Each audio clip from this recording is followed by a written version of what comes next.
கேரளாவுல பலாக்காய் சீசன் வந்துடுச்சு. அதனால நான் இன்னைக்கு பலாக்காய் தான் எடுத்திருக்கேன். சிப்ஸ் பண்ணுறதுக்காக எடுத்திருக்கேன்.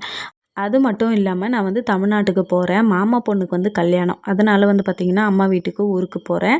சரி எப்பவுமே போகும்போது நேந்திரக்காய் சிப்ஸ் தான் வாங்கிட்டு போவேன். இந்த வாட்டி பலாப்பழ சீசன் ஸ்டார்ட் ஆயிடுச்சுன்றதுக்காக பலாக்காய் சிப்ஸ் தான் செஞ்சு எடுத்துட்டு போறேன். இந்த காய் பார்த்தீங்கன்னா, கொஞ்சம் தடிமனா இருக்கு. ரொம்ப மெலிசா இருக்கும். அந்த மாரி பலாக்காய நம்ம எடுத்துக்கணும். வறுக்கிறதுக்கு நல்லாயிருக்கும். இது தடிமனா இருக்கிறதால நான் கொஞ்சம் சின்ன சின்னதாவே கட் பண்ணி எடுத்துக்கிட்டேன். எனக்கு இந்த டைம்ல இதுதான் கிடைச்சது.